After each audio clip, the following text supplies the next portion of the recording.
पूरे area top, अक्सर district top और बिहार में 6 रैंक में उनको आज हम लैपटॉप देने वाले हैं। कि अगर आपके पास पैसा नहीं है लेकिन आप लगनशील हैं, आप इंटेलिजेंट हैं, तो आपको पैसे के अभाव में आपकी शिक्षा व्यवस्था बाधित नहीं होगी। सरकार की योजना है, छात्रवृत्ति की योजनाएं हैं, जब आप 10th 12th और ग्रेजुएशन में जाते हैं तो उसके लिए भी सरकार की अलग अलग योजनाएं हैं। एजुकेशन लोन, हम लोग इसी गांव से उठ के गए और अत्यंत सामान्य थे, लेकिन शिक्षा में अच्छा किए तो आज वो मकाम हासिल किए हैं जो लोग वर्षों की मेहनत के बाद प्राप्त कर पाते हैं। सबसे शॉर्टकट रास्ता जीवन में सफल होने का अच्छी और उच्च शिक्षा ही है। आज के इस प्रतिभा सम्मान समारोह के मुख्य अतिथि हमारे एसडीओ साहब हैं और विशिष्ट अतिथि के रूप में डॉक्टर सत्य प्रकाश तिवारी जी, जो नेत्र रोग विशेषज्ञ हैं।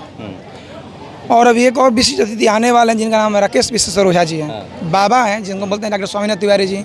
इन्होंने हर गांव के विकास के लिए, गांव के समाज के लिए मतलब कितना कुछ किया है। हम उनके लिए ऋणी हैं। बहुत बहुत शुभकामनाएं इन लोगों को, इतना अच्छा काम कर रहे हैं, गांव में इनको शिक्षा दे रहे हैं, इनका मार्गदर्शन कर रहे हैं, बच्चों को गाइड कर रहे हैं और ऐसा अच्छा काम करते रहें। आज आप यहाँ पर कार्यक्रम जो रखे हुए हैं, कौन कौन लोग उपस्थित हुए हैं और किनको आप बुलाए? आज के इस प्रतिभा सम्मान समारोह के मुख्य अतिथि हमारे एसडीओ साहब हैं और विशिष्ट अतिथि के रूप में डॉक्टर सत्य प्रकाश तिवारी जी, जो नेत्र रोग विशेषज्ञ हैं। और अभी एक और विशिष्ट अतिथि आने वाले हैं जिनका नाम राकेश विश्वेश्वर ओझा जी हैं। और फिर आप देखेंगे हमारे गांव के इस ब्रह्मपुर विधानसभा के पूर्व विधायक डॉक्टर स्वामीनाथ तिवारी जी इस सभा के अध्यक्ष हैं। शिक्षित लोगों को आप यहाँ पर बुलाए हैं, क्या सोच लेकर? सर, हम शिक्षित कारण कि हम शिक्षा से जुड़े हैं। अब हर घर में शिक्षा का दीप जलाना है और हम अभी बच्चे हैं और बूढ़े बुजुर्गों के आशीर्वाद हम लोगों को मिले, उनका कुछ गाइडेंस मिले, इसका चाह लेकर हम शिक्षित लोगों के यहाँ पर बुलाएं। सीखने को मिलता है कुछ इन लोगों से? बहुत सीखने को मिलता है सर। आज क्या क्या सीखने को मिला? ऐसा कुछ लगा कि हाँ हमारे अंदर ये कमियां हैं, इनके आने से कुछ सीखने को मिला है जो आगे आप उस कमी को पूरा करिएगा? अभी तो इनकी के मार्गदर्शन के द्वारा हम लोग चल रहे हैं, इन्हीं के पद चिन्हों पर चल रहे हैं। इनके द्वारा बहुत कुछ सीखने को शुरू से ही मिलता है। जैसे हमारे बाबा हैं जिनको बोलते हैं डॉक्टर स्वामीनाथ तिवारी जी। इन्होंने हर गांव के विकास के लिए, गांव के समाज के लिए मतलब कितना कुछ किया है। हम उनके लिए ऋणी हैं। हम चाहते हैं उनके पद चिन्हों पर हम लगातार चलते रहें। यही कुछ हम आज जो टॉप किए उनको क्या दे रहे हैं? आज जैसे हम आए थे उस दिन तो आप अनाउंस किए थे कि जो एरिया टॉप आएगा उसको लैपटॉप देने वाले हैं, बोले थे ना। तो उसी लिए हम आज लैपटॉप देंगे। जो हमारा अनुज कुमार है जो टॉप किए हैं पूरे area top, Buxar district top और बिहार में 6 रैंक में, उनको आज हम लैपटॉप देने वाले हैं। लैपटॉप? जी, लैपटॉप देने। आगे के लिए क्या है, मतलब 2026 के लिए कुछ रखे हैं? फिर यहीं लैपटॉप ही है। जी, लैपटॉप एरिया जो टॉप आएगा, एरिया टॉप आएगा। मतलब जो जिला डिस्ट्रिक्ट टॉप या फिर गांव? डिस्ट्रिक्ट टॉप नहीं, देख लीजिए एरिया टॉप मतलब इधर देख लीजिए हमारे यहाँ ब्रह्मपुर से नीचे और इधर बिहिया से नीचे जो आएगा उसको हम लैपटॉप देंगे। 10th हो या 12th हो, दोनों क्लास के बच्चों का सर। मतलब ये कंटिन्यू हर साल के लिए है सर। जी एकदम। यहाँ पर आप पहुँचे हुए हैं प्रतिभा सम्मान समारोह में, और क्या कहिएगा यहाँ पर जिन बच्चों को सम्मानित किया गया? बच्चों को तो संबोधित किए हैं और बहुत बहुत शुभकामना है जिन्होंने सफलता प्राप्त किया है, और जो लगनशील हैं, मेहनत कर रहे हैं, उनको भी बहुत बहुत शुभकामना है। इसी तरह से प्रयास करते रहना है और जीवन के जो लक्ष्य हैं उसको प्राप्त करना है। तो यहाँ पर आप बोले कि सरकार बहुत सारी सुविधाएं दे रही है, मतलब जन्म से लेकर के मृत्यु तक? नहीं, सरकार की अनगिनत योजनाएं हैं जो सतत रूप से चलते रहता है। तो जैसा कि आप सभी जानते हैं, जन्म से लेकर मृत्यु तक जब हम गर्भ में रहते हैं उसी समय से सरकारी योजनाएं चालू हो जाती है और उस लाभ को कैसे आम जनता तक पहुंचाया जाए, ये प्रयास होता है प्रशासन का भी, और जितने भी स्टेक होल्डर हैं जिनको लाभ प्राप्त करना है उनके स्तर पे भी कि जिस योजना के वो पात्र हैं उसी का लाभ प्राप्त करें, अन्यथा है जो उसका लाभ लेने का प्रयास नहीं करें। राशन कार्ड को लेकर बोले कि बहुत लोग जिनको नहीं लेना चाहिए वो भी ले रहे हैं। ये तो वही बात मैं बता रहा था कि वैसे भी लोग आवेदन कर देते हैं कि जिनको लाभ नहीं लेना है। अब आज जब हम लोग रिव्यू करते हैं तो पंचायत स्तर पे, अंचल स्तर पे 60-65%, 70% लोगों को राशन का लाभ मिल रहा है।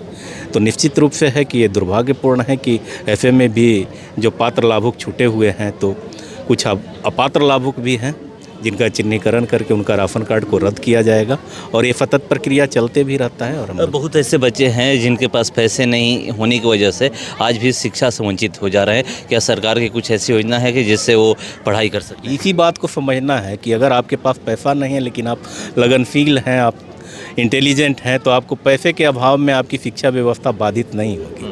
सरकार की योजना है, छात्रवृत्ति की योजनाएं हैं। जब आप 10th 12th और ग्रेजुएशन में जाते हैं तो उसके लिए भी सरकार की अलग अलग योजनाएं हैं। एजुकेशन लोन है, सरकारी स्तर पे भी है, स्टूडेंट क्रेडिट कार्ड देते हैं, फिर बैंकों के माध्यम से भी शिक्षा लोन दिया जाता है।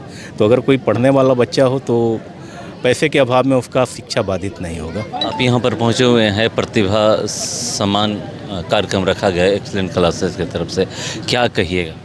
देखिए, ये अत्यंत खुशी की बात है। प्रतिभा जो बच्चे अपनी मेहनत से, लगन से इतने सुदूर क्षेत्र में भी इतना अच्छा मार्क्स लाए हैं, इतना अच्छा प्रदर्शन किए हैं, अगर उनकी प्रतिभा को पहचान के हम सम्मानित करेंगे तो उससे उनका प्रोत्साहन होगा, जीवन में आगे अच्छा करने की, बढ़ने की उनकी इच्छा जागृत होगी और वो आगे बढ़ेंगे। तो ये बड़ी अच्छी चीज़ है। अभी आप बोले कि शिक्षा में वो शक्ति है जो परमाणु बम से भी खतरनाक है। बिल्कुल बिल्कुल, मैं देख रहा हूँ ना कि हम लोग इसी गांव से उठ के गए और अत्यंत सामान्य थे, लेकिन शिक्षा में अच्छा किए तो आज वो मकाम हासिल किए हैं जो लोग वर्षों की मेहनत के बाद प्राप्त कर पाते हैं। सबसे शॉर्टकट रास्ता जीवन में सफल होने का अच्छी और उच्च शिक्षा ही है। आप पढ़ लिख के आगे बढ़िएगा, अचानक से किसी गाँव से निकल के आप बड़े अधिकारी बनते हैं, अच्छे डॉक्टर बनते हैं, बड़े इंजीनियर बनते हैं।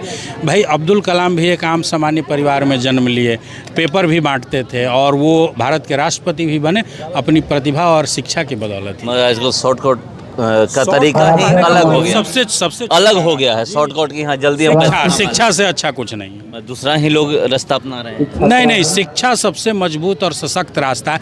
कोई किसी रास्ते भी जाएगा उसको शिक्षा के पीछे पीछे ही चलना है। एक गांव में मतलब एकदम गंगा नदी के किनारे ये गांव बसा हुआ है।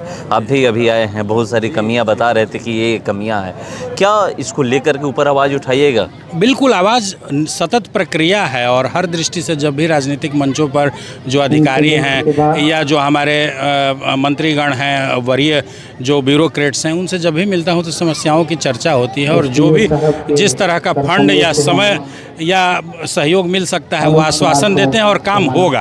5 वर्षों में गांव की तस्वीर पूरी तरह बदल जाएगी, ये मैं आश्वासन देने का हिम्मत कर रहा हूँ। ये एक्सीलेंट क्लासेस के लिए क्या कहिएगा? यहाँ के जो बच्चे टॉप किए हैं उनको सम्मानित किया जा रहा है और मतलब बच्चों के लिए क्या संदेश? बहुत बहुत शुभकामनाएं इन लोगों को, इतना अच्छा काम कर रहे हैं, गांव में इनको शिक्षा दे रहे हैं, इनका मार्गदर्शन कर रहे हैं, बच्चों को गाइड कर रहे हैं और ऐसा अच्छा काम करते रहें और एक दिन एक्सीलेंट क्लासेस भी बहुत ऊंचाई हासिल करे, इसकी बहुत बहुत शुभकामनाएं। मैं देखता हूँ कि अगर थोड़ी सी भी लोगों के पास जानकारी होती है वो शहर की तरफ भागते हैं, ये लोग गाँव में ही रह करके बच्चों को शिक्षा दें। इससे अच्छी क्या बात होगी? विकेंद्रीकरण होना चाहिए हर चीज़ का, चाहे वो सत्ता हो, सरकार, केंद्र सरकार है, राज्य सरकार है, नगर पंचायत है, ग्राम पंचायत है, विकेंद्रीकरण है।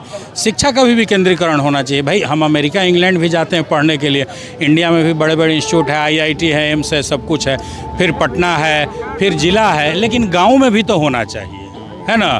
तो ये विकेंद्रीकरण का मजबूत स्तंभ है, ऐसे इंस्टीट्यूटों को बढ़ावा देना चाहिए।